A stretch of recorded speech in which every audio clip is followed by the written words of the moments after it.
Hello all, I want to make a video to show how I tested the chipless RFID tag with a reader detection system.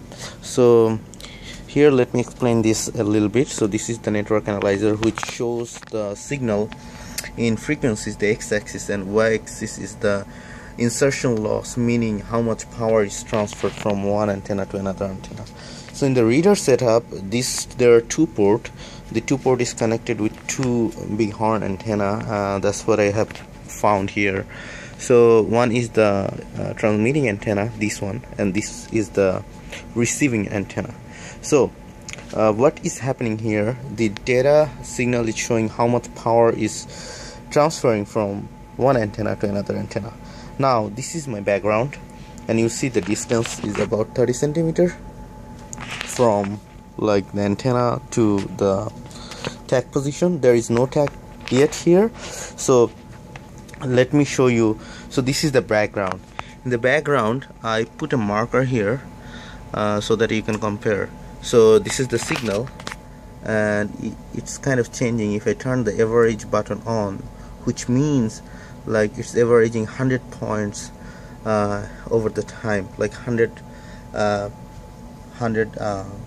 cycles of point, and it's averaging over time, so it's kind of stable. Now if you see, you will see like when I'll put the RFID tag, it will show a detection of the resonance peak for that tag, because the tag has some characteristics, resonance frequency, which we can see here. So let me show first.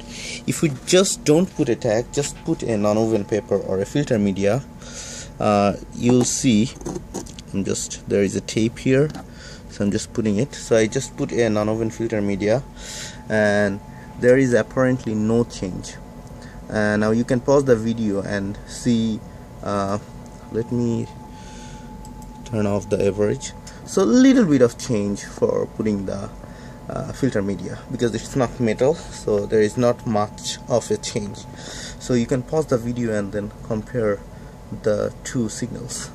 However, now I'm changing this, and I'm changing this to a RFID tag that I have printed on this filter media, and then I ran the filtration process. So the media is loaded with dust right now. So I'm attaching that onto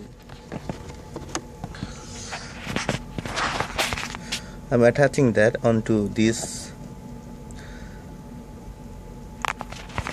background. Now